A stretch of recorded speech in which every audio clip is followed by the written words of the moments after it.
All right. Welcome back, y'all, to another week of Something for the People. I'm Jazzy J, and I got my co-host here, Mr. Swagger Swaggy, Don. How you doing, hon? doing good. I'm doing good. So How what's you doing up? today? So we have some special guests tonight. With the exception, except for one, something came up, so he will not be able to join us tonight. But we do have Mr. Vega Don, and we also have Donnie K. Born Rivers. Y'all fellas say hello. Peace, Peace. peace. So let's go ahead and kick this show off. Swagger, did you want to jump on anything before we get into the topic discussion, or? First and foremost, I'd like to say that I'm honored to have these two gentlemen in the building with us Yes, tonight. It is an honor. If you the viewers don't understand what these men do, y'all gonna learn tonight. right. Definitely gonna learn tonight Not for if, real. not even if they don't know what they do, who they are. Period. If you don't know who any of these people are, then I suggest you do a lot of research. Hmm. Period, of who they are, what they come from, even up to what they're doing now. So, um, let's go ahead and jump into it. Of course, tonight the topic is about social significance of the hip hop culture within our culture, along with activism. Um, we're gonna start with Mr. Vega Don. Let me ask you Sure. this question. There's a lot of critics, as far as hip hop goes, and some people say that the hip hop culture represents social, subversion, chauvinism, violence, profanity, vulgarity. What do you have to say to that? I mean, to a certain point, I do agree. It does expose a lot of those things, definitely with the violence and the way that it portrays us to be as black men, as people in the hip hop culture itself. That we're always violent and we're always selling drugs, or we're always beating up on women and stuff like that. So, I mean, I know for sure in marketing schemes in the industry, they do that to try to boost up sales. It's a cheap way of doing it. It's a bad way of doing it. It's not acceptable, but they do that for a reason. You take I'm gonna just use this for instance. You take somebody like 50 Cent, and he's portraying violence in his video, he's shooting guns and stuff like that. That's going to automatically boost up gun sales because we know a bunch of people going to follow 50 Cent. They're going to go out and buy guns. They're going to want to be gangsters. Everything increases on down to the type of clothing, like ski mask sales may increase. Everything is beneficial off of the portraying of how society wants to see people, or not want to see people, but how the music industry sometimes portray the hip hop community. So, and they feel they got the hip hop community. The hip hop community has the attention of a lot of people, so they're gonna target that. They're gonna benefit from it. All right. Mr. Rivers, what do you think about that? Well, I feel the same way. I feel that, it's like it comes down to the point where a lot of people that get into rap and get into hip hop, it's not like you got to have a education requirement. Like, oh, you got to go to 3 years of college before you can make an album and get in the hip hop community. You know what I'm saying? So you have a lot of people that's being manipulated by people that's not from our community. So in other words, like when Wu came out and said, "Who's your A&R?" A mountain, you know what I'm saying? A electric guitar playing, you know what I'm saying? Dude in the mountain, you know what I'm saying? Climbing mountains and all that. But that's your A&R. Just the person that's telling you that you need to go get some street credibility. A person that was born and lived in the community all your life. But this man is telling you you need to go get some street credibility, and you're going out there and you're doing it. You got a brother like take 6ix9ine for instance. Here go a guy that just last year nobody never heard of him. Yeah. This year, right now, this dude is the hottest dude out. He got beef. He got more beef than Tupac, Nicky Barnes, Outpo, and Bin Laden put together. You know what I'm saying? All in 1 year. Yeah. All in one. But this is what they were promoting of him, for him to get his record sales up, get his street credibility up. But they never told him that, you know, back to the fine line in the back. They never told him that at the end of this day, it ain't going to be a pot of gold. It's going to be a jail sentence or a death sentence. And he just happened to get the jail sentence, you know. There come a time they say some people get arrested, some people get rescued. A lot of people say he got arrested. I say he got rescued. Because at the way he was going, I mean, you can come back from a jail sentence. You can't come back from death because no man have never came back to say is it is a heaven or hell. Nobody never came back from the dead. So, you know, Right. I take it on that. True. Swagger Don, what you think? Oh man, I mean, like, you know, like both of these brothers said, this is what they do. They, you know, they throw all that in the mix because they know it sells. They know this is what I mean. When you take what's happening in the inner cities with these kids going to school or being hanging out in the streets or whatever the case may be, they taking these programs away from us and away from the children, so they have nothing to do. Now they you know, then they sit there and they plant the seed of violence, gang banging, all this other stuff that's happening. Yeah, it's happening in the inner cities, but they target these artists and push these artists forward that's going with that whole way of life, or at least that's what they projected in their music, and they use that to try to, you know, dumb. They really just dumbing us down. In all actuality, these kids are getting dumber and dumber. I mean, I hate to even use the word dumb, but you have to use the word dumb because that's what they're doing. It's like they're numbing us. They're numbing us. They're sending us stages. I mean, like where we was in hip hop. I say we're steps behind that now from where we already got to. You know what I'm saying?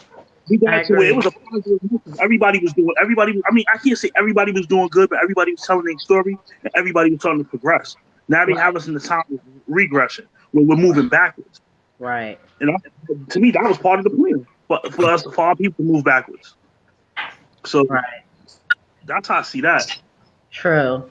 So in this day and age with the hip hop community, do you think that they are actually, you know, showing awareness of the economical issues that happen within the hood, or do you think they're just out here for the fame and the money?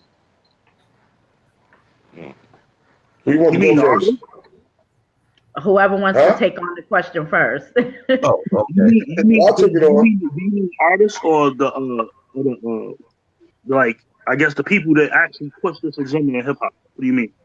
The actual artists. Do you think that, you know, do you think that they're actually making, you know, because put it like this, back in the day when hip hop, you know, when we had the KRS-Ones and, you know, the Most Defs and all that, you know, they were making these issues come to light to other races. Do you think that is still happening now with these current artists, or do you just think we have lost the way? I think that we have totally lost the way. I think that right now, like last year, the hottest record out was Molly's and some Perkin Molly's. Perkin Percocets and like this is what we promote. You run around here, Molly Percocet. Molly Percocet. And you got little kids running around singing this, but they don't know the ABCs of 1, 2, 3, but you know Molly Percocet. Right. You know, we promoting little kids grown ladies who actually saying you're a mother and you're pregnant and you're coming into having a kid, but you out here promoting some little girl out here giving people head for money. You out here promoting kids to buy an outfit and to have sex with somebody to have an outfit. This is what you are promoting. You know what I'm saying? So, it's totally different. And, you know, you got people come, it's like with the Junior situation. All right, around my block to take you there, I live on 183rd Street in the Bronx. Well, it's a kid that they had out named Junior, and he got stabbed up by the guys in the store. And, you know what I'm saying, 14 people got locked up. It was a whole big issue up here. Well, a couple of movie stars, and Carmelo Anthony came through. He came up here. Lala came through. Cardi B came through. Remy Ma came through, and all they did was come through. What did you drop off? Did you pull some kids to the side and drop some signs on them? No, you came in for the lights, camera, action, and we never seen you again. Did you start any type of foundation over here for the kids? Did you go into schools to speak to the other 16-year-olds to let them know that, you know, this ain't the way it's supposed to go? And you just came out here for the lights, camera, action. You know, and these rappers now, and a lot of these big celebrities, all they do, their major part is tearing down the community. And when I say you tear down the community, you tear down the community and you're not building enough nothing in the community. And plus, a lot of them is a bunch of punks. And I'm going to say that because back in the days when I was young, the thing they do, they call that sucker shit. They do sucker shit. And I'm going to tell you the definition of what you call sucker shit. Sucker shit is for me to stand in my house and make a whole, now I used to live on the block with y'all, but I made money now. I got a couple of million. I don't even got no juice to go to the block. If I go to the block, I'm going to get beat up. I'm going to get robbed. They're going to jack me on the block. So I don't even got no juice in my own community. But I can go get me some armed security, ex-police officers to secure me. And I can go and get on the radio and make a whole bunch of records about shooting and killing that people actually on the street that I know is actually shooting and killing. And I can downplay the people that y'all got beef with, but my punk ass ain't coming out there. I'm not coming out there. And that's what these dudes is doing. They being a whole bunch of social media tough guys. They being a whole bunch of on video tough guys, but these dudes is not in the trenches where the actual action is happening at. And when you ask them why they not in the trench, they give you an excuse and go, oh, I ain't no role model. No, you're not a role model. You're a punk. You're a dude that start a whole bunch of stuff in your house and you don't come out here to squash it and you don't come out here to back it up either. That's what you are. You really want to get the definition of what today's rappers are, if you ask me. I agree. Swag, do you have anything to add? Hence the Troy Avs. Hence the, you know what I'm saying? Yeah. I mean, you know, not to even target him like I'm targeting him because, you know, at the end of the day, we were talking about this earlier where I don't want to target any artists. I want these artists to wake up. You know what I'm saying? I'm not saying to speak against them or knock their brand or knock what they doing. Well, yeah, definitely to knock what they doing, but for them to knock what they doing and wake up and start really getting in tune with these people that they talking to on these records. Really getting, because they can say they talking to they op, but they really talking to the community. This is who's buying their records. This is who's listening to the radio stations. This is who's getting influenced by their music. So they need to take responsibility with the music they putting out and the image they're portraying, and really like get in tune with what's going on. Get in tune with everybody that's tuning into what they doing. Because at the end of the day, it's like you promoting a bad message. These kids are running around here misguided, uninformed, uneducated, and then when as soon as they get caught up in a situation or they get shot down by these police or whatever the case may be as well. Well, he was cool. Marquise was cool. Yeah, Marquise ain't start nothing. Well, every now and again he wore a hoodie, so he might be a bad kid. I don't know. He used to hang with those other guys, but they won't go. They won't go into his school records though. They won't tell you what his grade point average was and how many community activities he was into. Nah, they won't tell you that. Right. They say all of that situations. Like, right.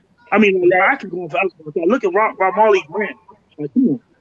I don't want to keep, you know what I'm saying? But like, yeah. I get tired of hearing these things happen in the streets where I grew up and where I came up at. It hurts. Yeah. Like, Cardi B, we'll use her as an example. She's a big influence right now. She's popping in the streets. But, she constantly says in her interviews she's not a role model, She's not somebody to look up to, this, that, and the third. I understand where she's coming from, but however, what she fails to realize, once you step into the limelight and you step into the industry, you automatically take that role on. So I think you need to take some type of accountability for what you're saying to these young girls that follow you, Yeah. And then be true about what you say, because why was she mad when Nicki Minaj and them was saying something about her and her kids and all that? If you ain't a role model, you don't give a hell what nobody said. You don't care. Yeah. You know what I'm saying? And you shouldn't care what she say because you ain't no role model. Keep your, if you're gonna keep it gangster, keep your joint gangster 100%. But right. A lot of people don't know the definition of the word gangster, so they go there and think that that's what they're doing is gangster. I want to get online and I want to talk about somebody and I want to say I'm gonna kill your mother if I don't see you, and I'm gonna throw your baby off the roof if I don't see you. Ain't nothing gangster about that. Right. But if I'm feeding that to the kids, because they actually think that I'm going to do it, not knowing that at the end of 50 Cent video, they go break. Yeah. And then 50 Cent get a chance to, no, you ain't look tough enough. Do that again. Lights, camera, action. Right. You don't got a chance to relive your life when you go outside and follow his video and you shoot and kill somebody. When the police say freeze, this is a real freeze. Right. You know, this ain't, it's a real freeze right here. So, I hate to bring my man up in it, but 6ix9ine is a good example of everything that we're talking about right now. And I say that to mean that he's been glorified and everything. He's been affiliated. Even let's say for sake he wasn't even a part of the gang situation. Just being affiliated makes you a person of interest. You follow what I'm saying? He could have not been doing nothing, but he could have been breaking his man off with some money, and his man go do something illegal. Now he's contributing to the illegal activity by association. So all these cats be like, "Yo, I ride for my peoples. I'm down for my peoples." It's stupid now because, as you see, his money can't even get him out of the situation that he in right now. They ain't trying to hear that. You know what I'm saying? So I think the situation with 6ix9ine and how things are going on with the community and how our young people are seeing, yo, I'm a gangster, I'm doing this. Look at this man right now who got all the money. He got a $1 million and can't get out of the situation he is. And you know what I'm saying? So how gangster is that? That just goes to show you can't get you out of everything. You need to be aware of your surroundings and who you surround yourself with. Because not everybody's out for your best interest, as you can see right now. Those same niggas that he was going to the mall shopping with, buying up clothes and outfits every week with, them niggas ain't nowhere to be found. That's right.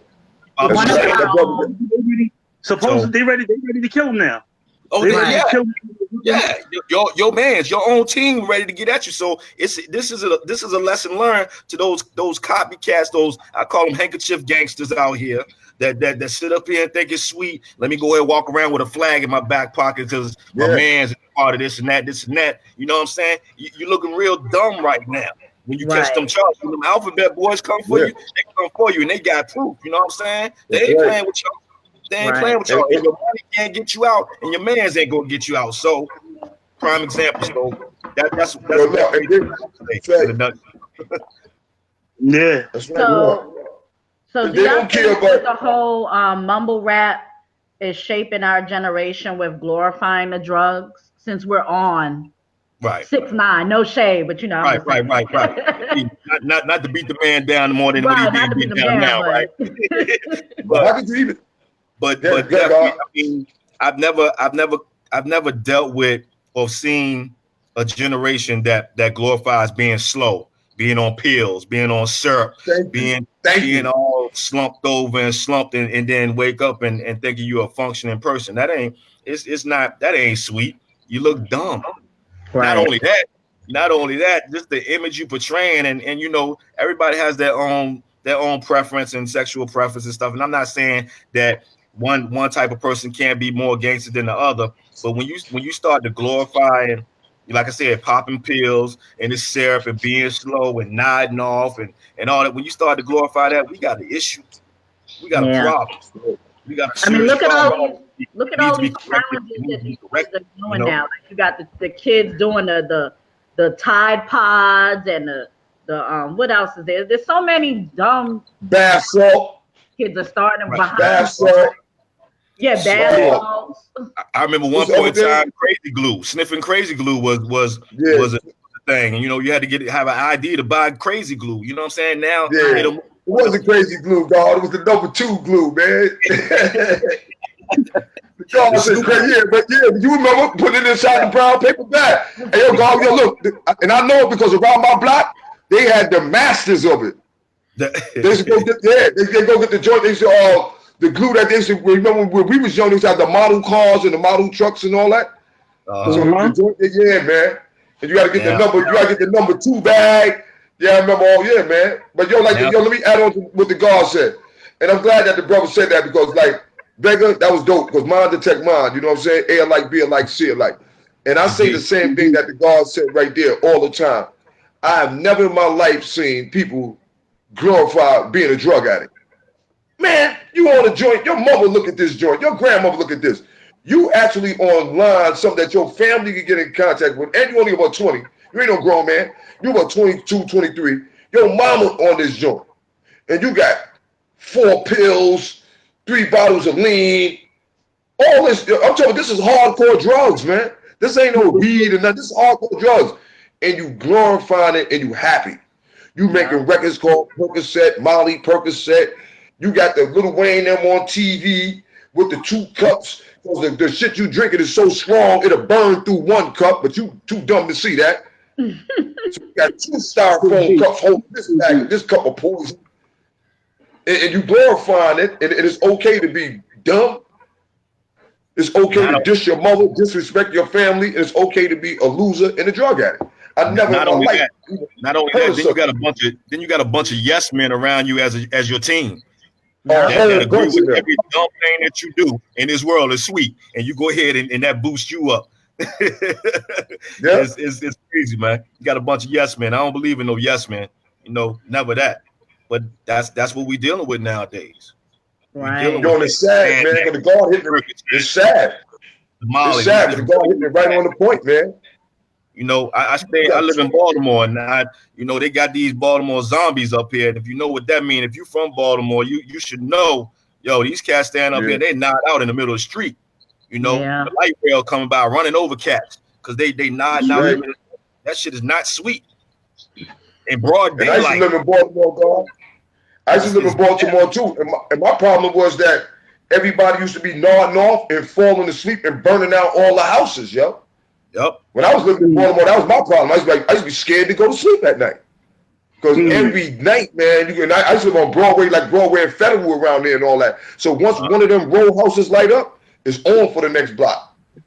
This viewer just made a good point. He said they're making songs glorifying being slithered and suicidal, which is true. Yeah. They are. It's depressing. Yeah. Yeah.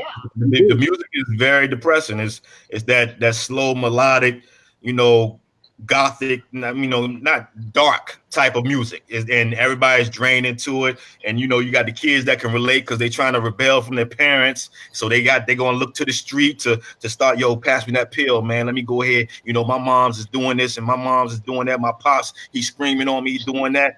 Yo, you better be glad you got somebody to scream on you and correct you. You follow me? Because a lot of people don't.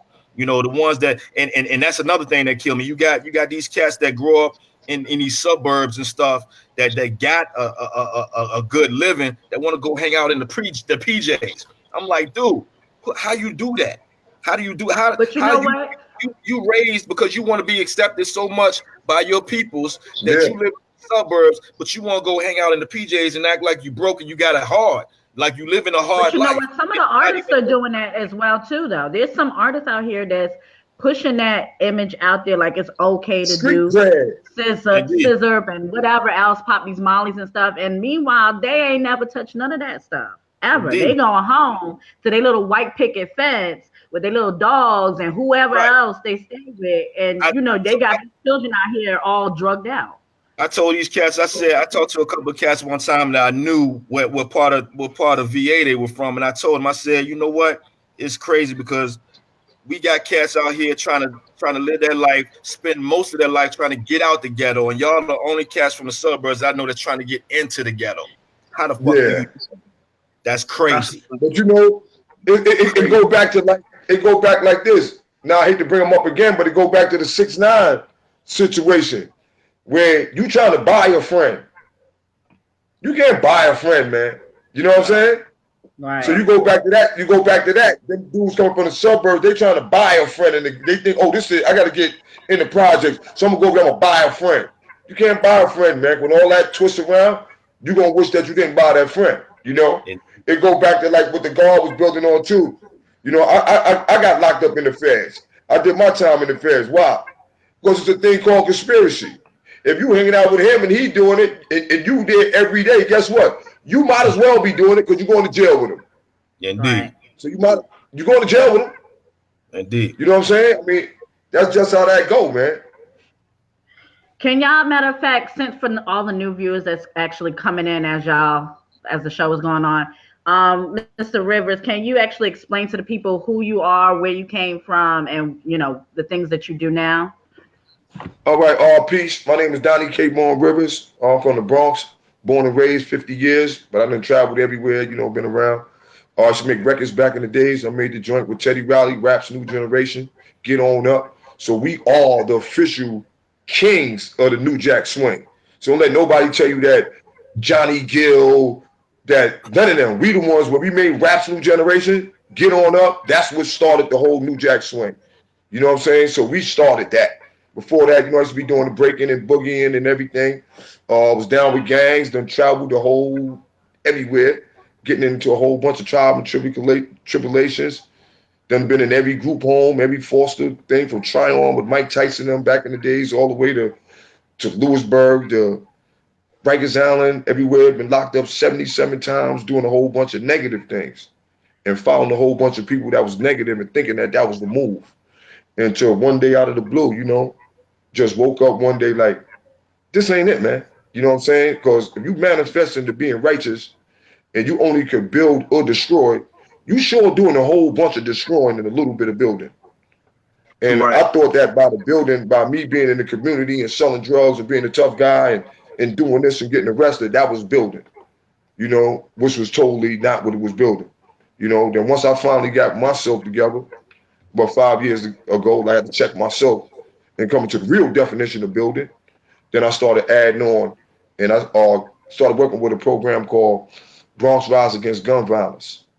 And basically, it's a cure violence program, and they dealing with gun violence within New York City. But then me being from the streets, myself, I know that there's more problems on the block than just gun violence. People's homeless. You got people dealing with domestic violence. You got people dealing with sex trafficking and kids missing. And, there's so much going on inside the community.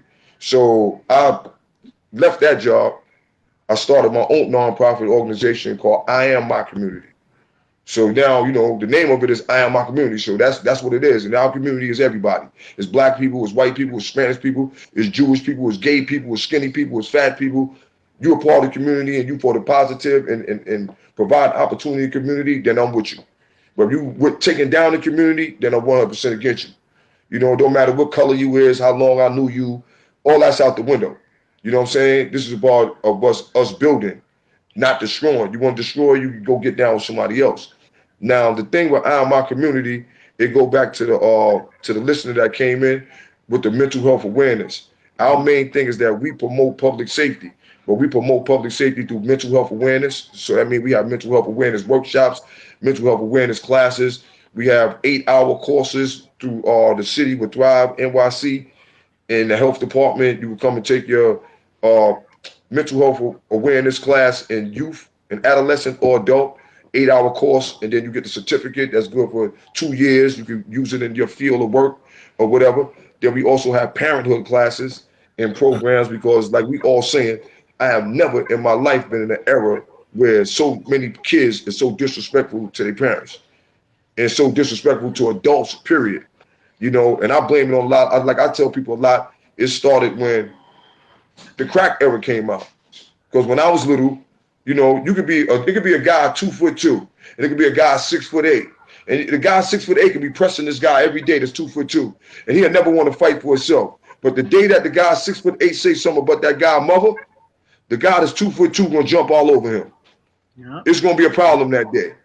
But once we started selling crack to our mothers, all that respect is gone now. You're not fighting for your mother no more because she owe you $50. You know what I'm saying? You're not going out there and doing this and that there because she smoked up your pack. So it was a whole loss of respect for adults that started in the house. Like they say, everything started in the house. Well, that started in the house. The disrespect for the adults and all that started in the house. When your Christmas money was missing and all that, it started in the house. When your TVs, your grandmother bought you and somebody stole it, it started in the house. You know what I'm saying? So that started in the house. So we try to get that together. And then the third thing my program is built on is anti-violence. So which means that, like I said, I got locked up 77 times myself.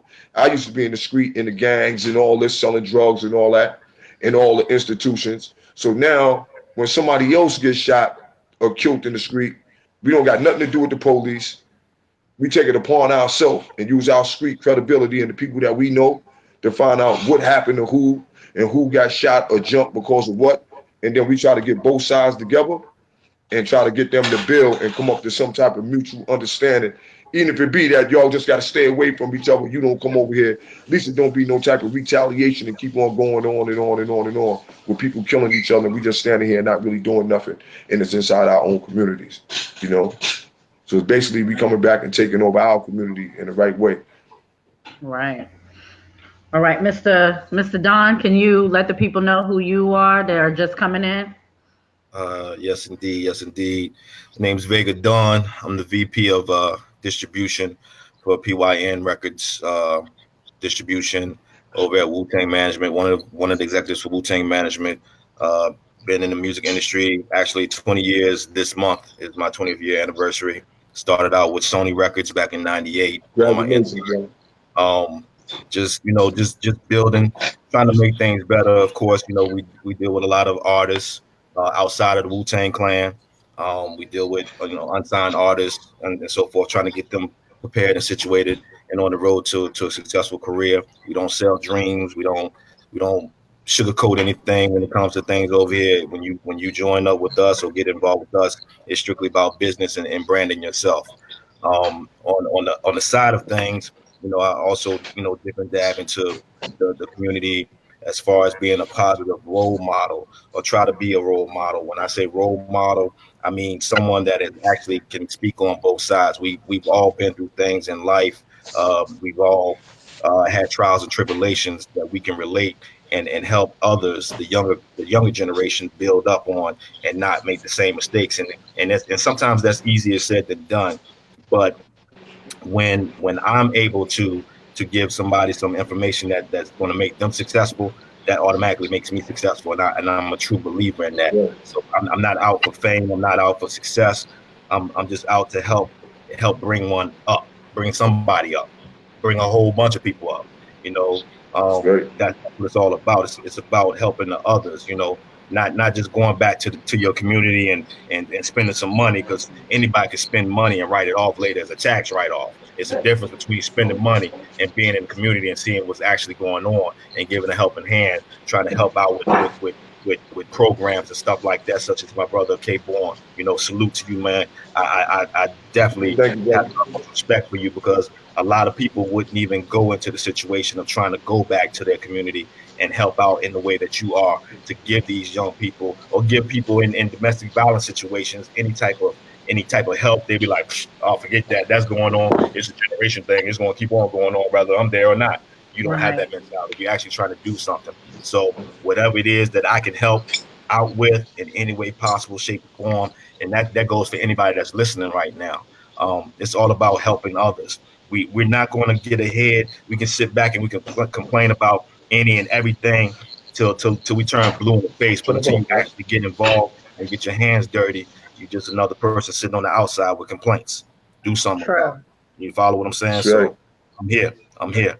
That's basically it in a nutshell. I'm glad. I thank y'all for having me up on here. Jazzy, I appreciate the love. Definitely. I appreciate the love. Swagger, it's definitely nice to meet you. Looking forward to doing a lot of good things with everybody on this chat right here.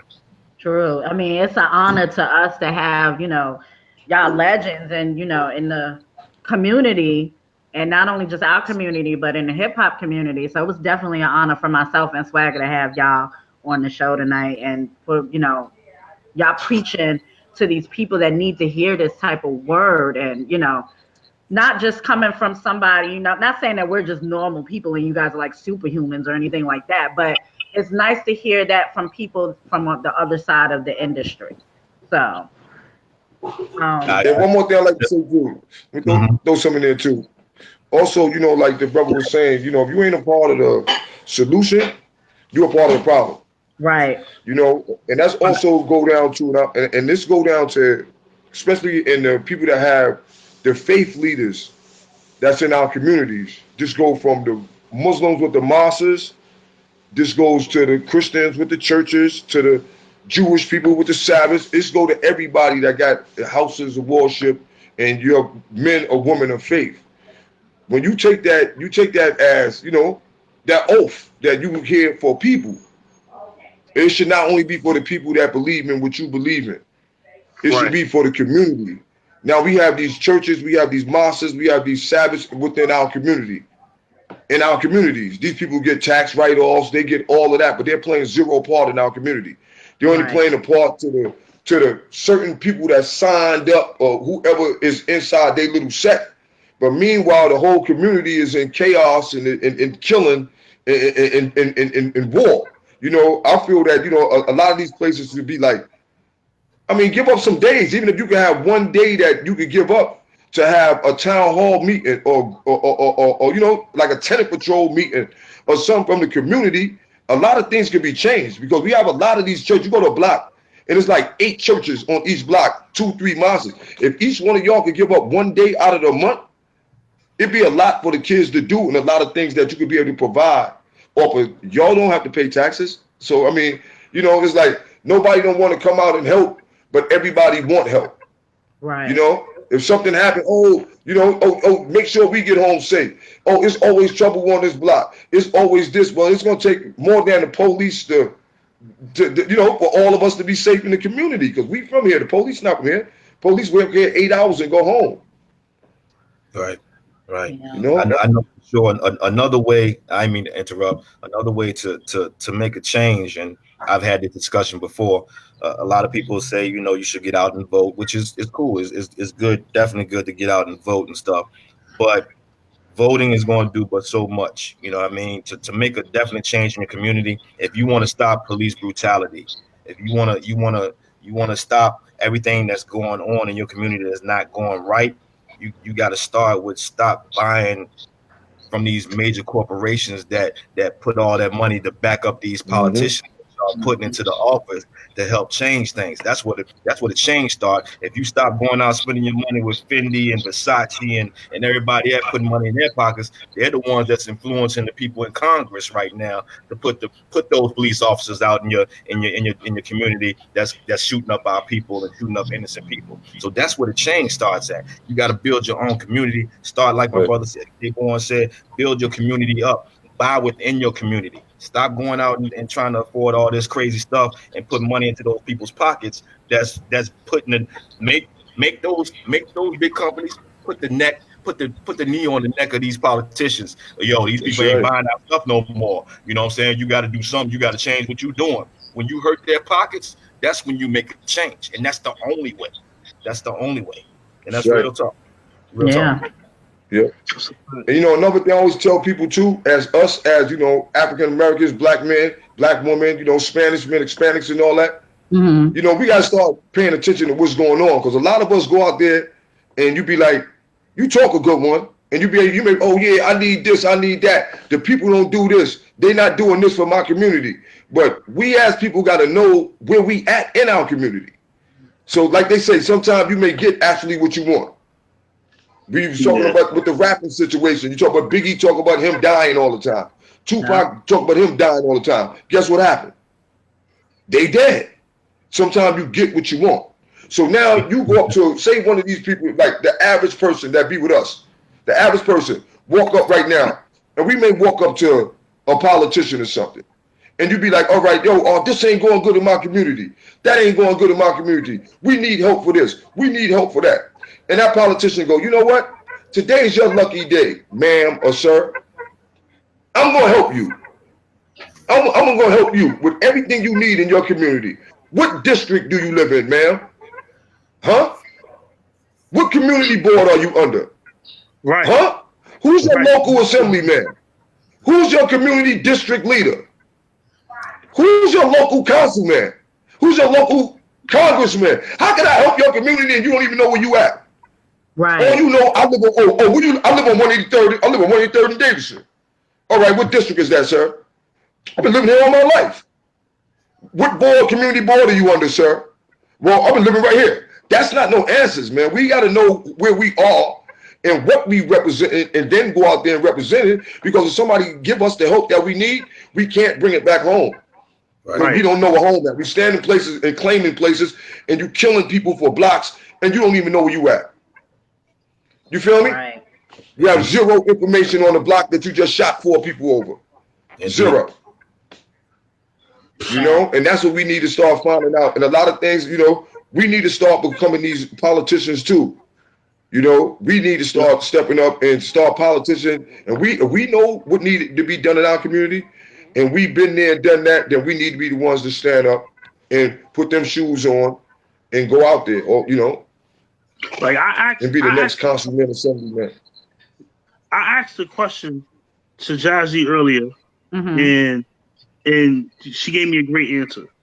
I wanted to share that with y'all. The question she asked me was, the question I asked her was, where's all the leaders that we had when we were growing up? Where's the, not that they even counted for much, but where's the Jesse Jacksons? Where's the Al Sharptons? Where's the people? Where's these people that we looked up to speak up for our, for the things that we need in our community and for our people? There is none. You know what I'm saying? Now there was a lot of them, dog. The answer she gave me was, it's us. It is. It's us. We are those. We got to come out and support them, man.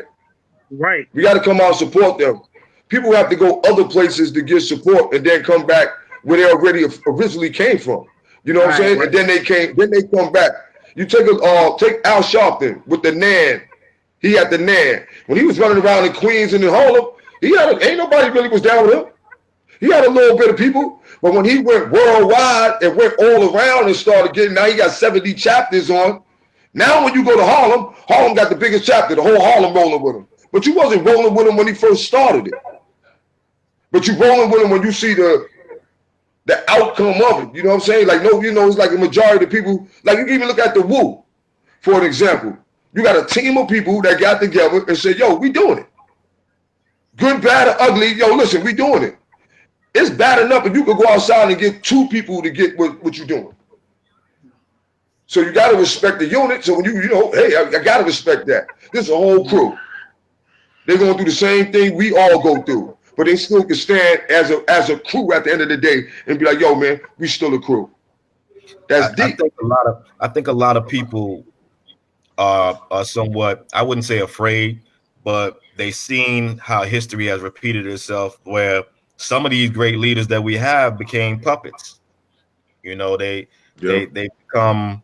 I'm not gonna say I'm not gonna say what they did was useless or worthless. What I'm saying is that they got to the point where they had that hunger and everything and that burn to help the community and help people in the beginning. And then as they moved up the ladder in politics, the politics took over and they became another one of those, like I said, these strings to start pull. Hey, let's go get Al to go ahead and talk to these people over here because we know he can get their attention. Hey, let's go get Jesse to go holler at these people over here because we know we need those type of votes over here for us. So when people feel like you just being a puppet, they lose that interest. So we need more people to step up that's not afraid to have that burn and that desire to really help the communities out and help the people out and not going to fall victim to being another puppet. Right. And that's where the line comes at where I see things and people that I've talked to it and notice, some people just don't really take people take people seriously now. You know what I mean? It's like, there's no use. And 2 years later, he's gonna be another one put up in the system telling he can't do this and he can't do this. When he was running for office, he was telling us all this other stuff he was gonna do, and he got into office, and now we ain't seen nothing. That's basically. Let me ask you this question. So, since we're talking about politics and our community, what is y'all view on Kanye West meeting with the president? Well, I can take it like this, man. Me, I'm a Gemini. Kanye West is a Gemini. The president is a Gemini. You know what I'm saying? I mean, if you not, first of all, let's put this out there. Donald Trump is the president of the United States of America.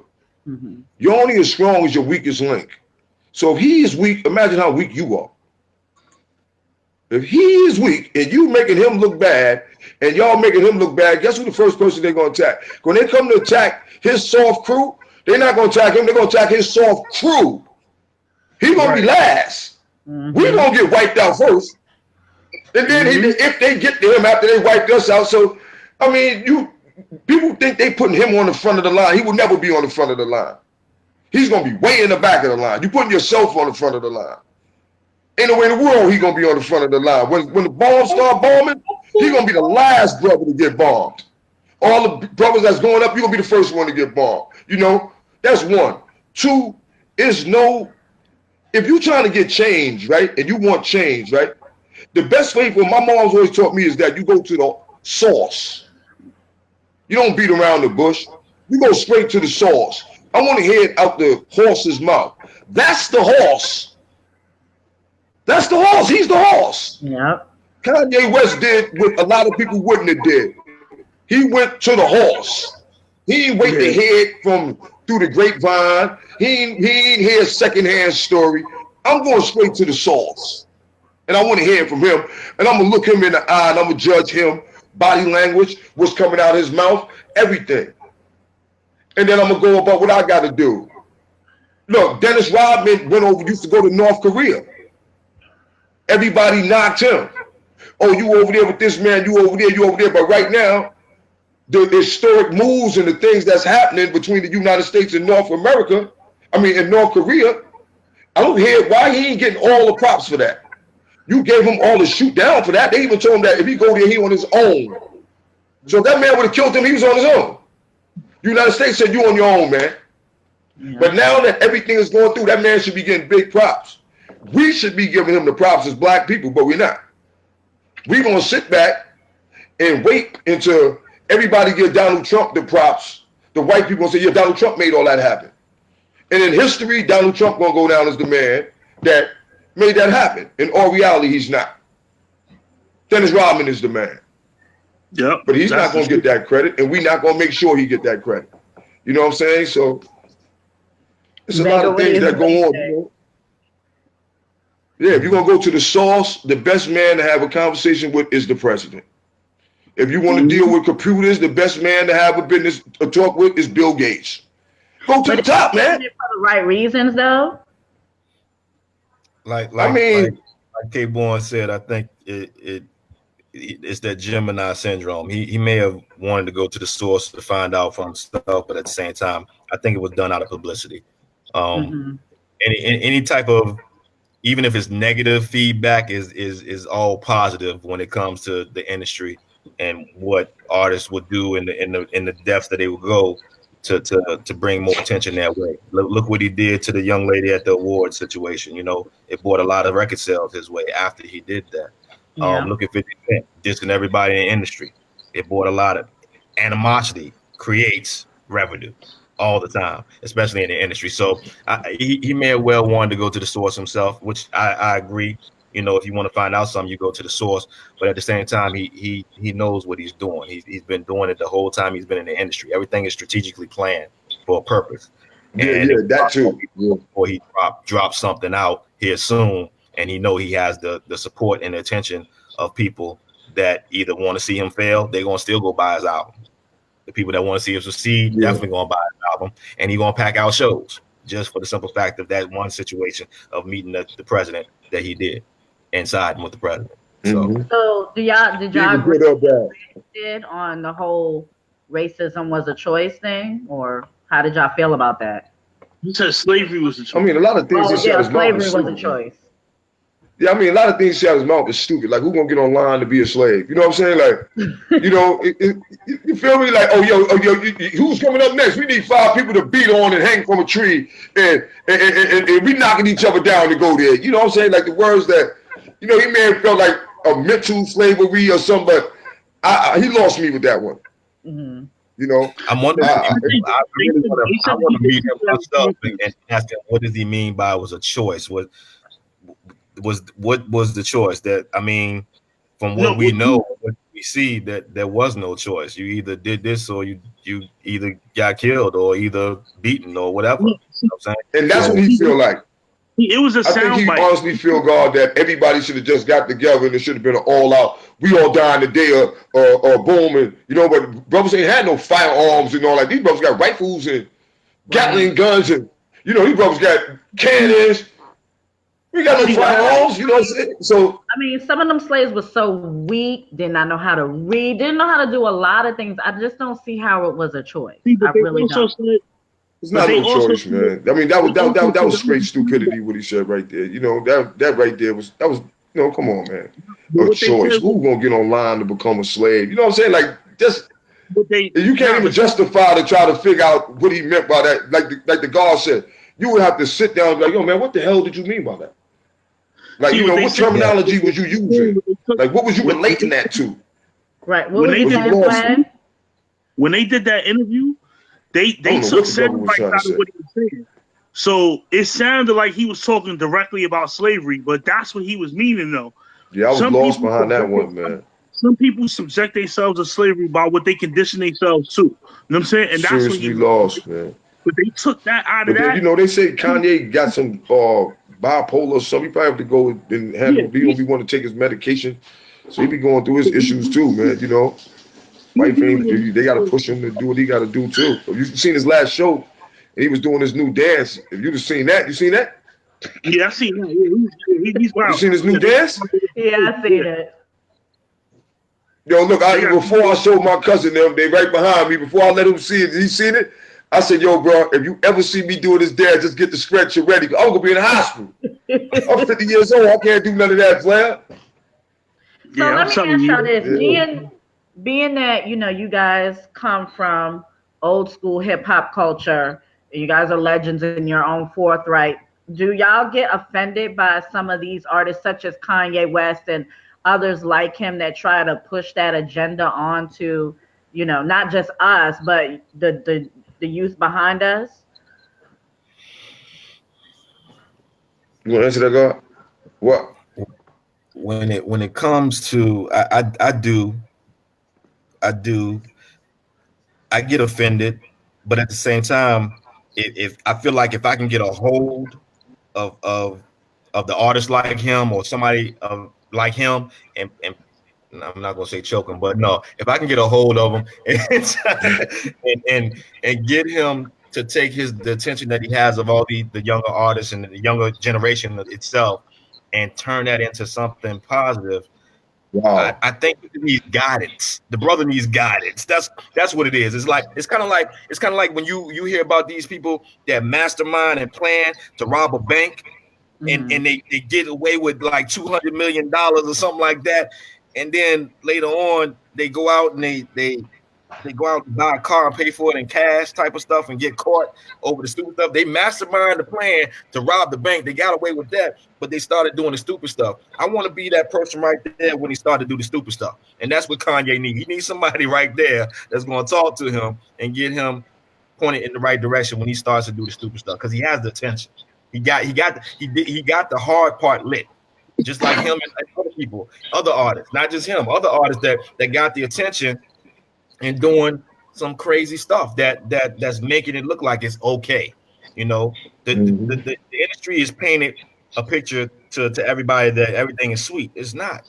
It's TV. That's what television is for. Tells lies to your vision. It's tell live vision. Exactly. It's full of foolery. It's not what you think. It's not sweet. It's not sweet at all. But those that are successful and do have the attention, I think they need some advisories, just like the President of the United States need that advisor to help them with their speeches and stuff like that in their next move. That's what I think.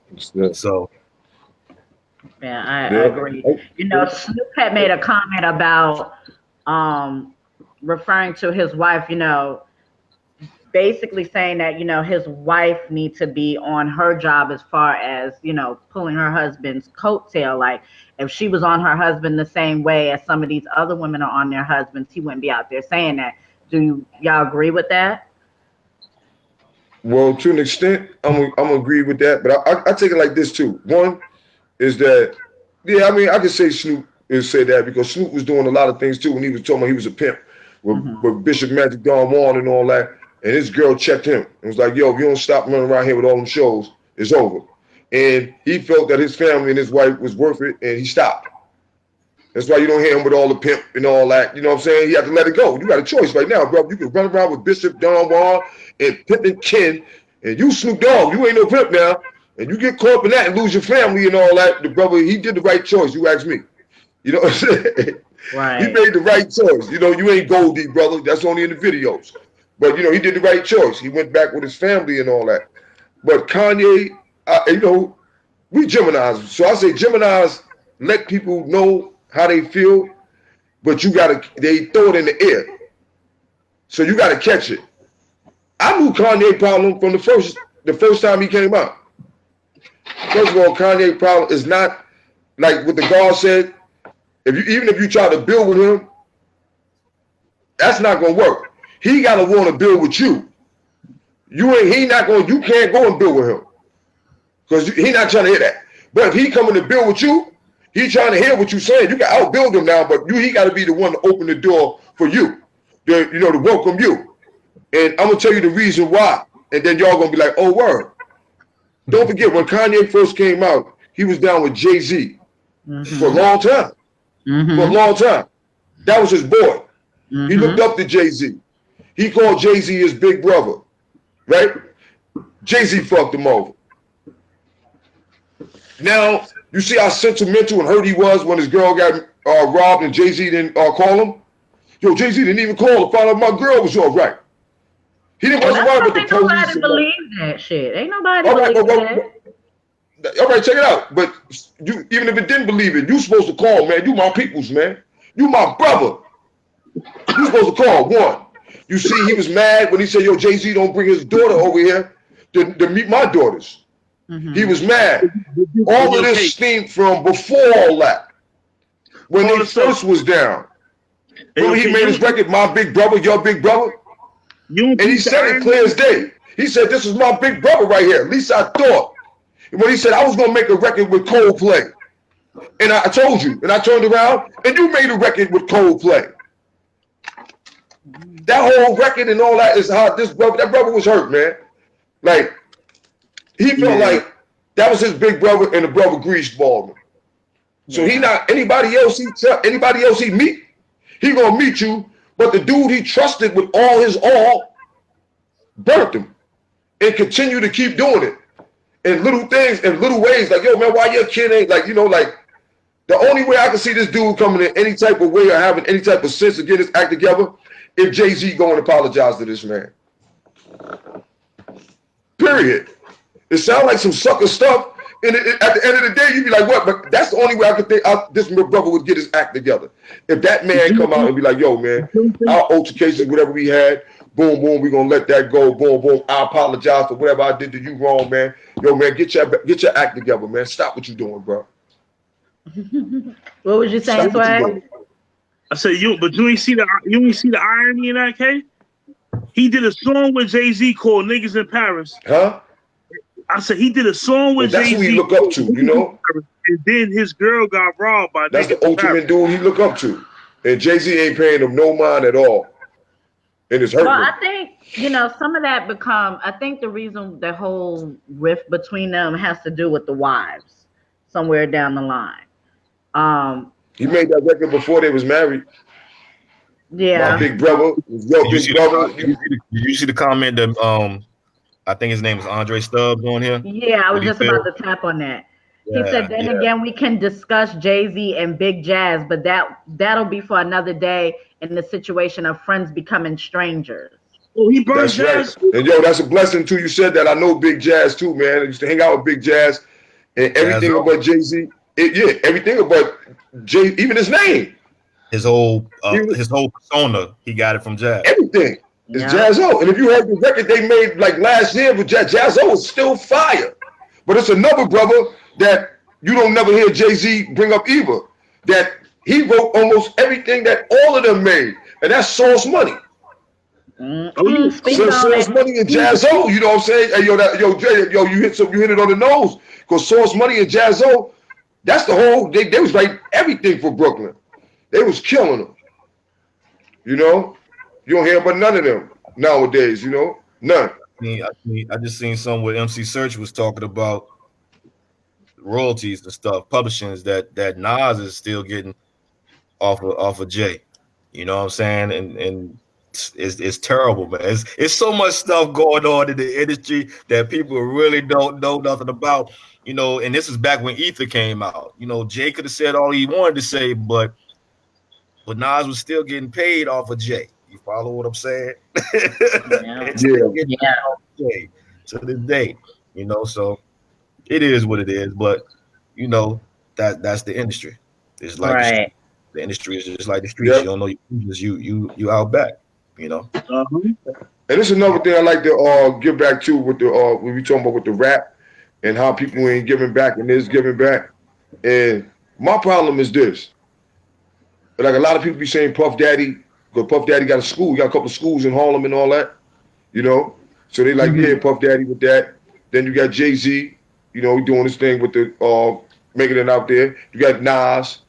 But then at the same token, these three brothers are supporting Ace of Spades, Ciroc, and Hennessy. So how the same token you saying that you righteous? You know what I'm saying? I mean, it's like you bugging out. Who you, the guard that got the pork shop? You know what I'm saying? I just don't get this, man. You know what I'm saying? Like you know, this just don't go right. You know, this like you know, and I just can't. You know, and brothers asking like, yo, why you don't never give Puff Daddy no props? Let Puff Daddy stop selling Ciroc, man. I'd rather, and I hate to say this, I'd rather Jay-Z go back to selling crack on the block. And I hate to say it, because at least when you were selling crack, you only had a couple of customers on your block. You ain't had, but with this Ace of Spade, you selling alcohol all around the world, man. You feel me? So if you think that was an under thing for what you did, you just took from being a local block drug dealer to being an international drug dealer with a license. You know what I'm saying? So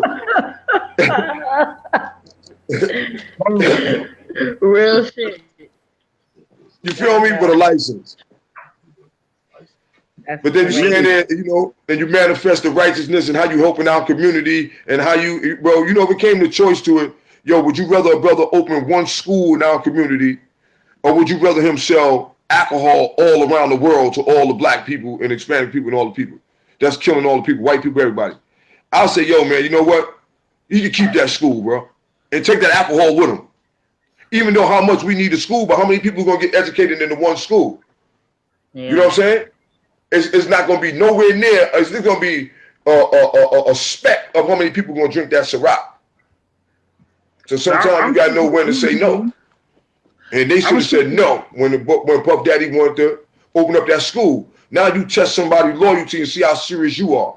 Well, I spoke to the community board. This is where the community board coming at. That's the lack in doing their job. This is where the faith leaders come in. This is where the politicians come in that's not doing their job and not on what they go in the community. Because if I was on the community board, if I was a politician in the community, I'd have told Puff Daddy like this, check this out, brother. I'm not going to stop you from opening the school, but I'm going to tell you like this. You got two choices. You can get on the build team and build, and I'll support you 100% to open the school. Or you can continue to sell alcohol, and I'll get every force and everybody that I got, because you will not open a school in my district. You can't open a school and support alcohol, man. You got that don't go. That don't go. When you come to the school, you on stage right now, and you having a speech. What one of the kids gonna say? Oh yeah, mom, wasn't that the guy that was on the liquor bottle that was in the house? You know, we don't. You know, you can't build and destroy. Yeah. People build or destroy, one or the other. So we got a question from Andre Stubbs. He said, when was the last time y'all seen him in the Marcy? Has he put back into the community where he's from? I heard he has. Is that a joke? No, no, he's dead serious. Is that a joke? Beyonce went out there. Beyonce was out there a few years ago giving away some turkeys. That was like, 2-3 years ago. But Jay-Z wasn't out there. Beyonce was out there. But a lot of these people who go back to, like I said, that make a lot of these records and glorify and talk all this, them people not even welcome in their community. You know what I'm saying? Because, you know, it's a lot of things that you could do that it's like, all right, I'm going to take it for example with Oprah. All right, Oprah's supposed to be from Chicago, right? She's supposed to be from in the ghetto in Chicago in the projects, right? But now you'll go to Oprah, watch Oprah's show, right? And Oprah say, look underneath your chair. And underneath Oprah, you look underneath your chair, and everybody in the car, everybody inside the whole thing, I have a free car, right? All right, that's respected. Everybody in the audience got a free car. But how about all the old ladies that you grew up inside these projects that you know that they need a accessory ride and they can't get around? Why you ain't use that and get a couple of vans to move Miss Jones and Miss Rodriguez and them that lived here, and you seen their whole family suffering, and you know they need a little van or something to get them over, or Miss Sarah on the 3rd floor with her bad 9 kids, that you know they need a little van to go to school and she be trying. You know, it's more or less the little things that count. So So let You me know, ask y'all this then, piggybacking off of what Mr. Rivers is saying. So do y'all think that a lot of these hip hop artists should be more involved in the community physically than financially? Both. you want to answer that, God? I think I'm gonna say personally, I would say physically. It's really easy, like you said, for anybody to write off a check, sign it off. Oh, I done did my part for the day, and carry on about their business. You know what I'm saying? But if you actually have somebody that's there physically to see what's actually going on, let me put some money towards this because I'm seeing for myself what's going on. Oh, let me add some money to this project because I'm seeing for myself going on, as opposed to sitting behind a desk. Yo, Jay, we need so and so. Okay, all right, here you go. Shut them up for a minute. You know that, and that's the way I see things. If you don't physically go to the project or go into the community to where the stuff needs to be, where things need to be helped at, then I don't feel like you're doing it justice. You just doing it to pacify, and that's one thing I hate, being pacified. And when I feel like I'm being pacified, you know, it's not it's worthless. It's no justification or no reward from you being able to sit behind a desk and just write a check. Go out there, talk to the people, ask them what's really going on in the community, what needs to be done, and then put your money towards it instead of just sitting behind the desk and writing a check off and transferring money. Anybody Mm-hmm. I could do that. Swagger, you said both. Why are you saying both? I say both because I mean, number one, Swagger look frozen. they making all this money. They making all this money off the Well, neighborhood. Like I said, he can catch up with us. Well, I'm gonna speak on it too. I would say that I'm with the guard. oh, he can't I hear wrote the me. guard with the. No. You get him? Yeah, go ahead. He can't hear you though.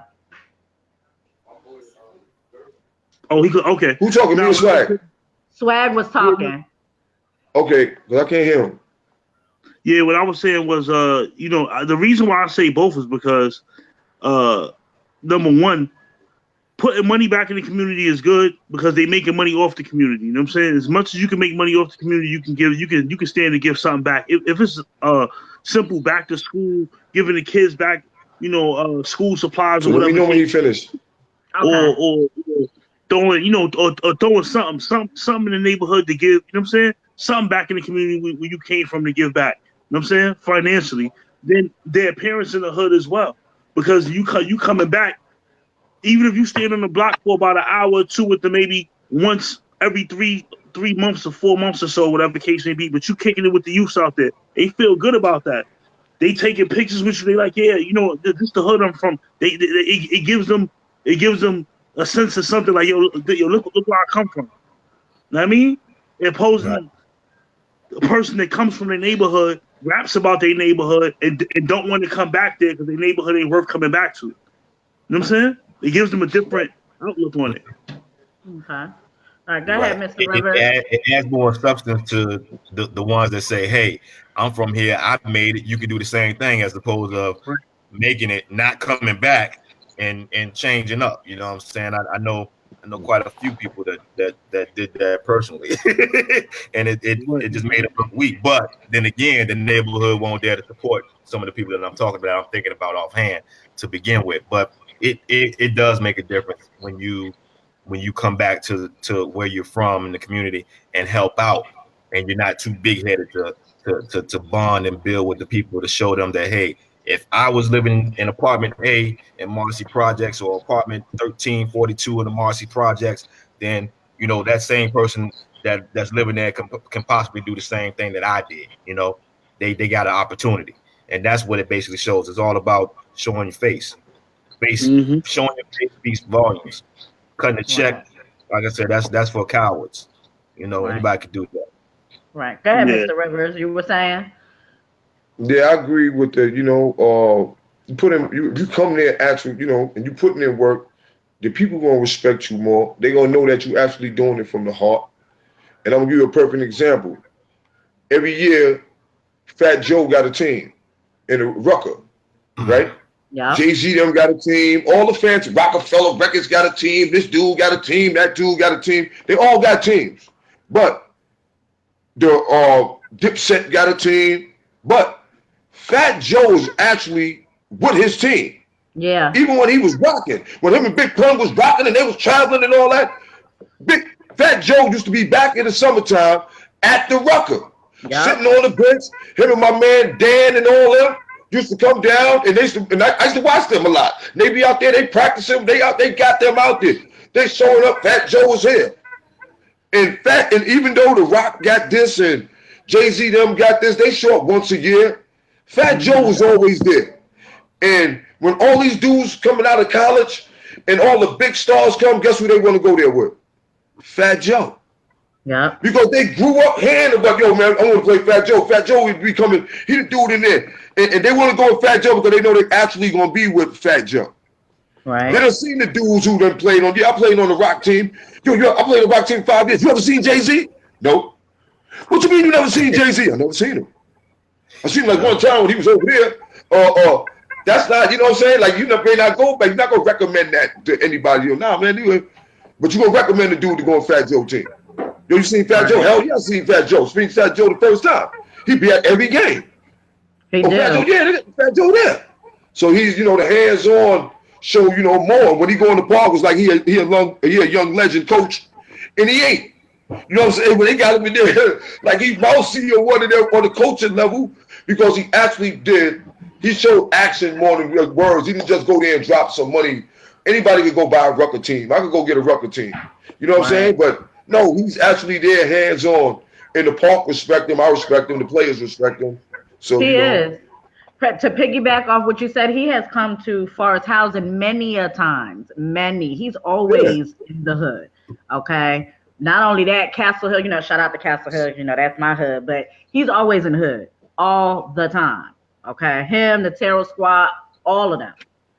That's right. So I really do believe that being in it, being physical is more important than financial. It's good to be financial supportive to the hood, but how do you know what you're giving money to? You're just throwing money at everything.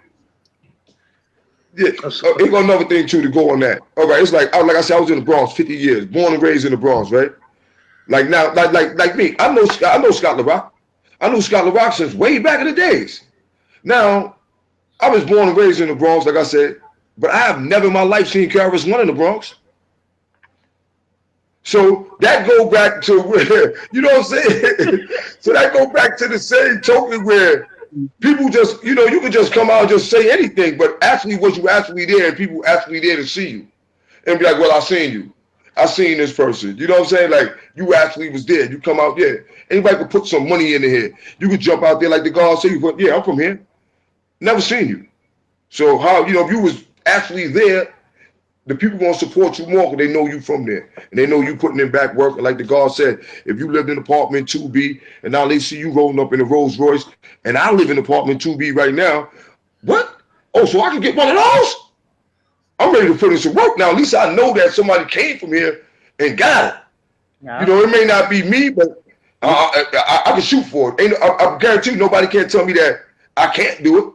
You know what I'm saying? It could be done. So let me ask y'all this, and y'all could choose to answer it or not, but you mentioned KRS. Now, I'm not sure if y'all familiar with everything that's going on with, KRS and African Bambaataa. Have y'all heard about that with the kids and stuff like that? Yeah, I heard about it. I'm from the Bronx, and I believe it. But the story been going on since I was a little kid. Hey, yo, that Africa Bambaataa was doing all type of stuff like that. This is nothing new. I'm 50 years old. I've been hearing these stories since I was 15 years old about Africa Bambaataa. So if I was hearing it and I'm on the other side, I know damn well the brothers that was sitting upside the room with him and hanging out with him, they just as guilty as him. They heard of it too. You know what I'm saying? They heard of the same story we heard of it. And they had a lot of brothers manipulated where they thought that was a part of being in it. Like you had to be down with this because they saying nobody stopping this dude. And everybody going. Randy Stone is a good friend of mine. He was with us at the NAN meeting last Saturday. You know what I'm saying? He a good dude, and I believe him. I don't think he'll lie. I knew him from back in the days. I know Poppy. Poppy's a gangster. Poppy used to get locked up all the time, robbed, steal, and Poppy said he did it to him. Yeah. Poppy is Poppy ain't scared. Now Stone and Randy is a little laid back, but Poppy ain't scared. No, Poppy ain't scared. But once he was manipulated and not knowing that when he first started getting into it, it was because it was wrong, brother. You was getting molested, but you didn't understand it. So then, like I said, Poppy stayed in trouble. So Poppy, when he coming home now from always getting locked up, and he going to do it, is more like he getting some money from it now. So he ain't looking at it as at that until now he older, like, yo, what the hell was going on? And he realized what happened. Poppy them ain't lying. You know, these dudes ain't lying, man. I know these people, man. These people ain't lying, you know. So and I can take it even further. His I guess his image, you know, the legend, the icon who is African Bambaataa, does that tarnish everything he has accomplished? Hell yeah. Yeah, it most definitely do. You know, like, first of all, like, African Bambaataa was like, it's like, you know what I'm saying? Like, who's African Bambaataa at the end of the day when you really look at it? You know what I'm saying? He was down with Zulu Nation, like the leader of Zulu Nation, but nobody, I never seen him out there. I never seen, you know, you heard about him. You know, the African Bambaataa. I remember one day, I'm just going to say this real quick, y'all. I remember one day a good brother of mine, who's one of my brothers, named Agard. I don't know if you remember Agard. You remember Agard? I've heard of him. Back in the days. All right, he's wear the big ring and all that from Agard from Soundview. And I had to be about 16, 17 years old at the time, right? So I went to Soundview, and this is when I was making my record, Raps New Generation. I had to, you know, things I was working on at the time. But I went to Soundview, but I went there to go meet a girl. And as soon as I jumped out my little car, I seen some of the dudes in front of the building. And they was like, yo, God, where you going? I said, I'm about to go inside the building and meet this girl. So they was like, all right. And they broke out. So I'm standing in the hallway, so I'm waiting for her to come downstairs. So I'm in the hallway, and they actually went and got Agard. So he came, I thought that he came to the building to check me out. And look how long. It took me 20 years to realize why. If that African Bambaataa story wouldn't have came out, I never would have realized why Agard came to that building. It took me 25 years to realize why that brother came to the building. So he came to the building. He jumped out, and I'm standing in the building waiting for the girl. So he come down, he's like, yo, what's up, dog? So don't forget, I'm like 15 now. I'm 50 years old now. So I'm like, yo, what's up, dog? He's like, yo, what's up, dog? He said, yo, what you doing in this building? I said, I'm waiting for this girl. I don't know African Bambaataa live in this building. You know what I'm saying? I said, I'm waiting for this girl. He's like, oh, word? So what girl you waiting for? I said, wait for this girl in the building, nigga. So he's like, all right. So he stood in there waiting for me to wait for the girl. So when she came, he's like, all right. He said, yo, don't be coming in this building, man. He said, don't be messing with these dudes in this building either, with that DJ shit. That's what he said. He said, don't be in here with that DJ shit. And boy, I said, nah, man. And I broke out with the girl.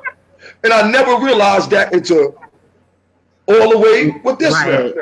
Like, the guard came to make sure, like, yo, nigga, I hope you ain't, nigga, you know, he was on me, but I didn't know what was going on. I was naive to the fact. You know, So, I was naive. To me personally, I think he should be facing some type of jail time, to be honest. Yeah, and a lot of kids committed suicide and all that, but a lot of that is done in like England, London, and Africa, and places of that. It's not done here. That dude got a terrible reputation in Africa. You look at a lot of these places, that man was already charged with these crimes before. It just never got to America, man. Yeah. You know?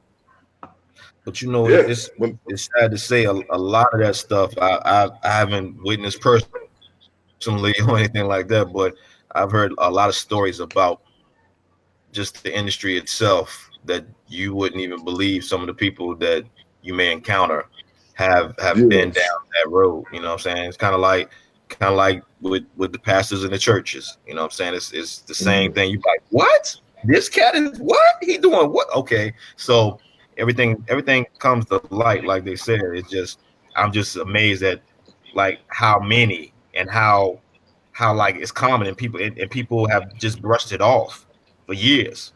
You know what I'm saying? It's nothing. Like it's nothing. Like that's not normal, yo. It's like that's not normal. So, you know, and then that goes to like with the situation with, you know, I know y'all probably already talked this, but Bill, you know what I'm saying? It's like the same thing. That the stuff he was doing, or if he was doing it or whatever, been going on for a long time. It's not till somebody, and I'm not condoning it. Don't get me wrong. Let me say that first and foremost. I don't condone whatever he did, because I got daughters, I got mothers, I got grandmothers and everything, sisters and everything, and I wouldn't want nothing like that to happen to him. But it took, if he didn't, you know, get the option to go to the table to have talks about purchasing the broadcasting, the NBC situation, I don't think none of this stuff would have came to the But never forefront. came. It's right. It'll still be swept under the rug like everything else in the music industry and in the entertainment business has been swept under the rug. Is what I'm saying. That's all I'm saying. I'm not saying what he did was right.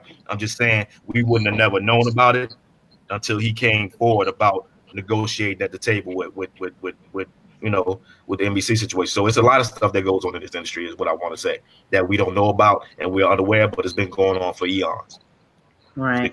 One of the viewers just basically said that as someone that used to respect KRS a whole lot, now I can't rock with him because he's still taking Bam's side. What do y'all think about that? I agree with him because KRS-One jumped out there and said, oh, don't forget, he was one of the dudes that was in Bam by the house too. And a lot of times when dudes do get molested by people, and by me doing studies, they be the biggest protector of the person that's actually molesting them because they blind and they still being manipulated. So they still in fear and still scared. So if that's you, don't tell somebody else what something happened to them. He got there and KRS-One co-signed it. He co-signed the whole thing and he acted like it was cool. Like, oh, well, you know, if it happened, it happened. Like, you know, brush it off. Like, you know, like, what you mean brush it off, bro? You know, and he stood there and defended the man. Whereas if he'd have been in jail, he'd have been anywhere else, you wouldn't have been defending nobody that somebody says the child was less than the rapist. But you doing it here, you know? He lost all respect for me too, man. All of it. Swag, you had something to say. I see you just shaking your head.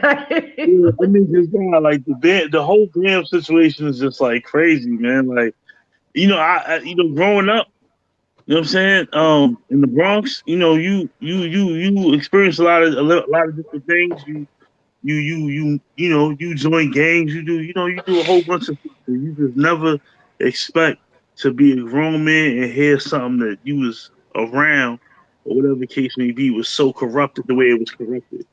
Right. It's crazy. It's crazy. And like I said, I've heard so many stories, and I mean, I've never witnessed or seen firsthand. It's just been stories that's been told. But when you start to hear things from 15 different people and it's the same damn story, there's some truth to it somewhere. I mean, it was a I heard a moment as I was coming up, you know, used to hang in Bronx River projects, and I heard that back in the day. So I mean, thank you. That was all over Bronx River. Yeah, sure was. Especially with the little girls. Especially with the girls. Because when I first heard it, I heard it from a girl. The girl, her mother, the girl told me, so my mom said, yo, stay away from that dude. Such and such. The girls knew first. All the little girls. But he wasn't messing with the girls. But the mothers was protecting the girls because that's what they do. You know, they was protecting y'all, and y'all was the one putting us on. The females was the one putting us on. Like, yo, you go right now, like she said, you go ask 10 guys in Bronxville right now, and probably 2 dudes heard it. But now go ask 10 girls our age, and all 10 of them heard it. Yep. And they've been heard it since back in the days. All 10 of them heard it. My mom's already told me that guy's a rapist, and that they didn't tell them on who or what. But all the females knew it, man. Right. The females knew. I'm 35, and you know I'm a little younger than y'all, but I heard it. So I'm pretty sure I heard it. People before me heard it, and after me heard it. So where there's smoke, there's some fire. That's right. Indeed. True indeed. True indeed. Everybody in the it was like a thing in the project to know, God. I'm talking about, I knew this this is back in the 80s. This was known in the projects, man. In the 80s. So, you know, and then all of a sudden he just disappeared. So nobody know. I mean, I haven't heard of him or seen him since they started out coming here out. Trying to discredit Poppy and, you know. Yeah, now Poppy ain't gonna die, man. Yeah, you know, Randy a little timid, but Randy a little, but Poppy ain't scared of none of them. Poppy ain't lying, and Poppy still be, you know what I'm saying? Poppy done been locked up all types of crazy shit, man. Poppy said it was he happened to him. Once Poppy came out and said it, I was looking at Randy, and then I know Randy, he a good dude and all that. I'm like, but I don't know Randy, and other people was coming out like, but when Poppy came out like, yo, God, it happened to me too, man. That was it. That was it. Crazy. That was it. Swag, did you have questions? No, that I told you, that Bam situation threw me off. Like, yeah, that's crazy. I mean, not that it personally affected me, but I just don't. Yeah. I think it tarnishes. It not only tarnishes them as a legend, but it tarnishes the whole culture that you try to push out there. Like it Yeah, because definitely my thing is, at Like it's one a point in time, requirement somebody molest you to be down with hip hop. Nah, don't go like that, man. right. I was Zulu Nation at one point in time. You know what I'm saying? And like I was running with the real good brothers, and they always spoke highly of him. But I never was around. I never was around him or whatever the case may be. Never even got invited to go over there. I guess I guess that wasn't my loop. I'm glad. You know what I mean? But yeah, that's crazy though. Maybe you wasn't his type, cause maybe you wasn't his type. It was no way to find that out. Yeah, it's just sad. I hope that, Poppy, can Yeah, heal from this, and whoever else he has damaged along the Yeah, years that he's been doing this to. And hopefully, I hope that they have enough evidence to put his ass in jail somewhere. yeah. I don't put jail on I'm nobody, gonna but send this dude your link too. Oh, okay. Randy. I'm saying Randy.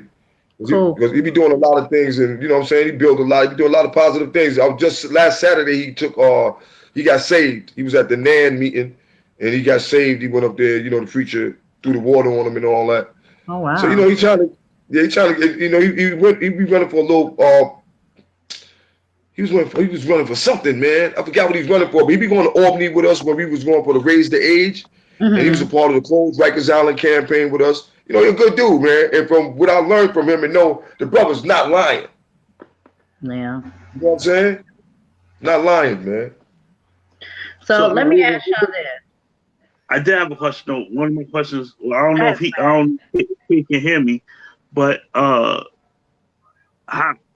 is the progress coming along with the shutting down Rikers Island thing coming along? say that again. So I can repeat it to him.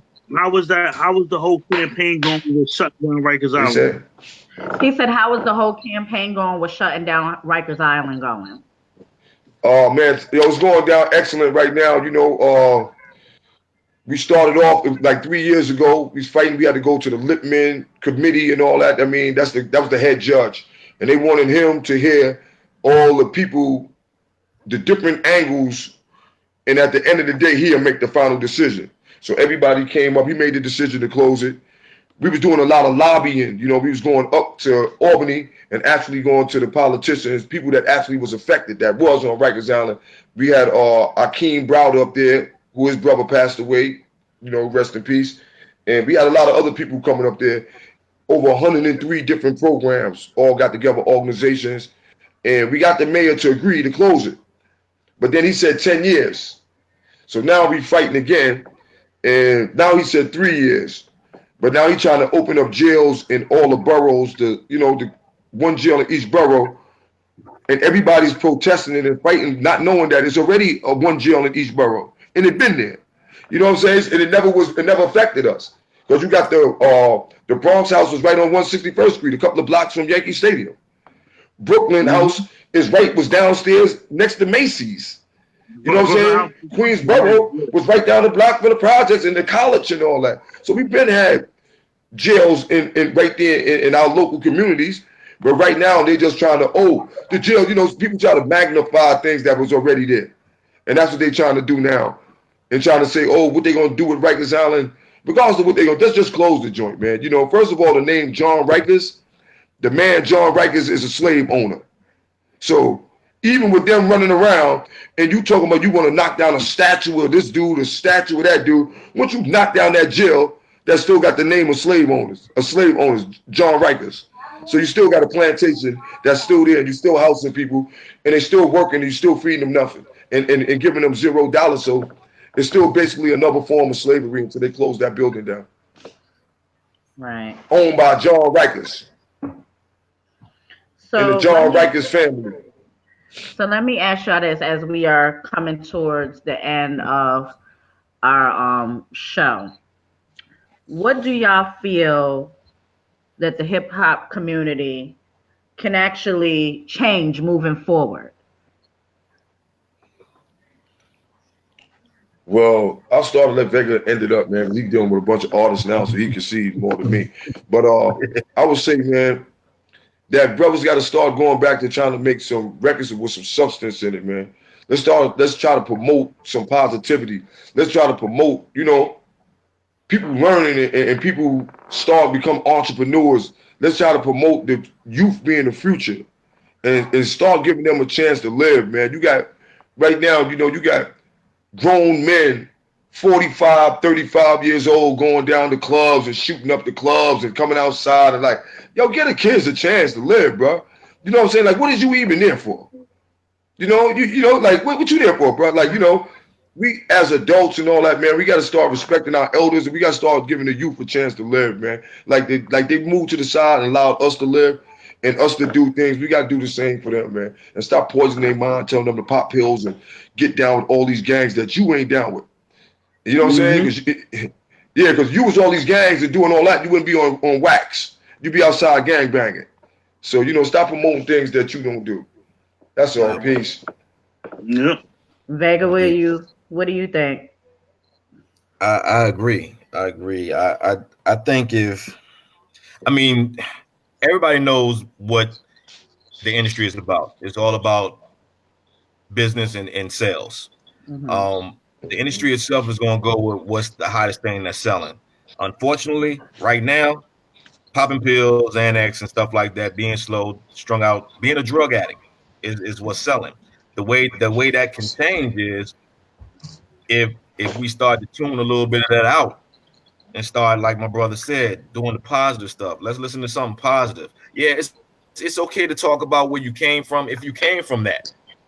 Don't take these colorful artists out here and give them an image and a persona, and they don't know nothing about the hood. They don't know nothing about selling drugs. They don't know about a key. They ain't never seen a key. You know what I'm saying? Mm-hmm. You gotta change that mentality. I get artists approach me every day. You see their videos, they holding the money up to their ear and all that other lovely stuff. But as soon as you ask them something business-wise about something that's going to better themselves, where's your merchandise? Where's your marketing at? Where's that type of stuff at? Oh, I ain't got no money. Shit, dude, you doing it in the video. You wearing $600 pair of pants. You wearing your tennis shoes cost you about $400. What? You want to look the part, and that's the thing. It's an image that this industry has created that everybody's supposed to follow, and that's what's going to make you hot. And it don't do nothing but make you look stupid. So until we change the content of what these artists out here saying right now, and until I see a change in that, I can't see. I can see the industry possibly getting better down the road. But right now, they're gonna go by what sells. So the only way that's gonna stop is the consumer stop buying what's selling.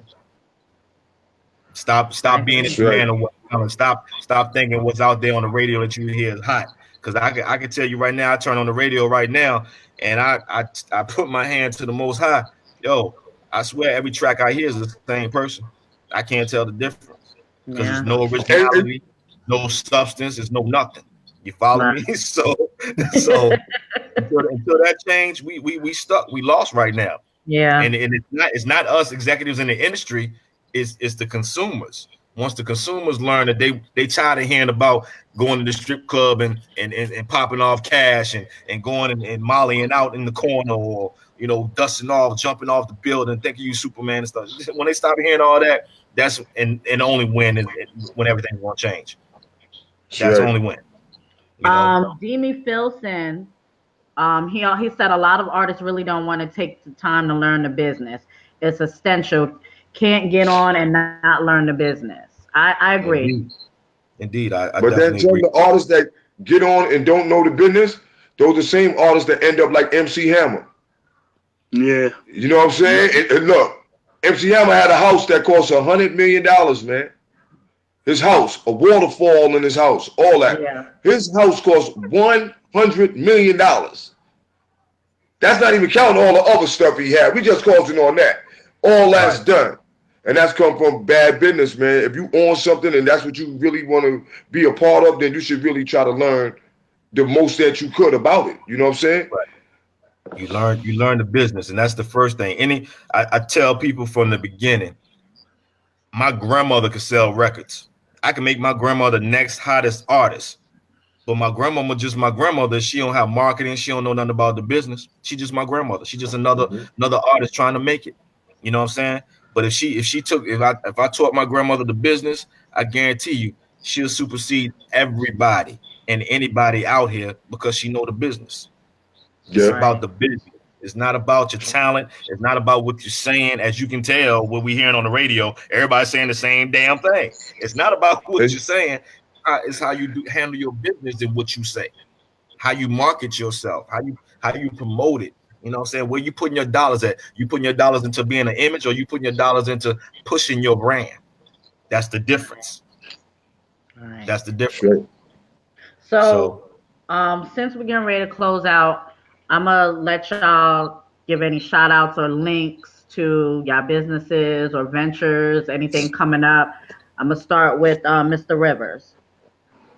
Peace. Well, you can look me up at I'm on Instagram, I'm on Facebook under Kborn Rivers. That's KBORN RIVERS. I'm also, you can look me up on websites and everything under I Am My Community Inc. INC. And I'm in the Bronx, and I go to schools and speak. I go to colleges and speak. I come outside to peace marches. I'm in the middle of anything that it is to help the community. And if you want to get in contact with me, get in contact with me. You have an event, need me to show up, I'll be there. And that's what it's about. Each one teach one. Peace. Thank you for inviting me. Thank you for being on, Vega. I'm gonna let you go ahead and do any shout outs or I want to give a shout out to you, Jazzy, and you, Swagger, and definitely K Born. It's definitely I enjoy myself. It Um, was a pleasure. Anybody trying to reach me, you can reach me on Facebook. I have a public like page and everything. It's capital VEGA, capital DON. That's Vega Dawn, Mr. Wu Wednesday himself. You can reach me on Instagram, VA Vega Dawn, VEEYAY Vega Dawn. Um, well, websites, www.pyndigital.com. You can follow me on there or reach me on there as well. The staff page for Protect Your Net Records. You can reach out to me through Wu-Tang Management. I mean, it's numerous ways to reach me through email, vvd at wutangmanagement.com. Right now, what Right. I have currently going on is I got the Wu Wednesday tour going on. We're going around. We done hit the East Coast. We done went from Connecticut on down to South Carolina. We're about to head out Midwest and West right now with the Wu Wednesday tour. Looking out for the unsigned artists. Handing out over 25K in artist packages to get you started and promoted with distribution and so forth. Myself, the vice president of Wu-Tang Management, Jimmy Kang, and other special guests and stuff like that. So that's currently going on right now. Next stop is January the 16th in Colorado. We'll be in Colorado. Yeah. But yeah, whatever you got, you want me to come speak at an event or a music conference or a seminar or judge a showcase, you can reach me through Gloria Talley. That's my manager at GT Management. Definitely reach out. Anything. cool, cool, cool, cool, cool. Also, I just wanted to shed some light real quick onto the viewers. Mr. Rivers also has a group on Facebook. I Am My Community. So y'all go join that. It's a really good group. Um, Also, Mr. Don and this show, we do have some current projects coming up in the near future. So y'all look out for that. North Carolina, you know. Swag, did Indeed. you want to have anything to say, sweetie? I like to thank these gentlemen again, once again for coming in, um, Yes. and blessing us, dropping jewels on us. It's been a long time. Yes. Uh, since I even got the bill with K Born, Vega. I just spoke to Vega a couple weeks ago. Uh, it was an honor and pleasure to get y'all up here, have the fans hear y'all views and get the jewels from y'all Yes. for real. Yes. It was an honor. And hopefully Indeed. we'll have y'all back on in the near future, you know, to see what y'all have accomplished and, whatever else you guys are working on. But it was definitely an honor to let y'all come on here and, speak to the youth, and not just the youth, but, Right. people our age, because some of these people need to hear this. Indeed. That's right. Indeed. We So, appreciate you. We send us a appreciate link you. too if you got a link so we can I share sure it. will. I sure All will. right. I sure will. But you know what, guys? We will see y'all Friday for Battle Rap Fridays. Swag, you know who we at this Friday? Surprise guest. I'm not even letting out the bag. Surprise Here he guest. go with the surprise guest though. Here he go. But we'll see y'all Friday night, 8 p.m. Y'all already know for Battle Rap Fridays. You already know we're gonna come with the raw reviews and we just unfiltered, just a hot mess. But I will post. appreciate y'all tuning in. What you say, Swag? Appreciate y'all too. Peace, everybody. Swag, peace, God. Love you, man. John, peace. Peace, sis. ABC. Have a good night, you fellas. And y'all have a good night too, viewers. All right. We'll see y'all Friday night. All right. Peace. Peace.